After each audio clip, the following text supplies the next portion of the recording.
మాతృదోషము అంటే ఏంటి నాన్న అంటే మన ఆజ్ఞాచక్రం క్లోజ్ అయిపోయి ఉంటుంది. అంటే ఏంది మాతృదోషము, చంద్రదోషము అంటే ఏంది, పుట్టింటి వాళ్ళు ఆ అమ్మాయికి శత్రువులుగా ఉంటారు. పుట్టింటి వాళ్ళు ఆమెకి ఏం చేసినా కూడా బ్యాడే జరుగుతుంది. ఇప్పుడే ఒక ఫోన్ వచ్చింది, వాళ్ళ పుట్టింటి వాళ్ళు అందరూ అవమానించి ఏదో పెళ్లి చేసి పంపించారు, భర్త ఇడిచిపెట్టగానే ఇంట్లో నుంచి పంపించేశారు, ఏదో ఉద్యోగం చేసుకుంటుంటే ఉద్యోగంలో కూడా వచ్చి ఏదో ఇబ్బంది కలిగించారు.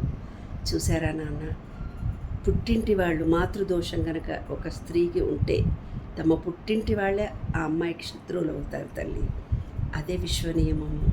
కాబట్టి మాతృదోషం పోవాలంటే చల్లటి మజ్జిగను పెరుగన్నం దానం చేయాలి, అన్నం వండి పెట్టాలి, వైట్ శారీస్ కట్టుకొని ఉండాలి, చంద్రుడి దగ్గరికి వెళ్ళిపోయి చంద్రుడితో చెప్పుకోవాలి, సారీ సారీ సారీ, వీళ్ళందరూ ఏ జన్మలో ఏం పాపం చేశామో మాకు తెలీదు, వీళ్ళందరినీ నేను క్షమించేస్తున్నాను, మాతృదోషం నాకు పోయింది అని చంద్రకాంతిలో ఓం అనే జపాన్ని 108 టైమ్స్ చేయాలి.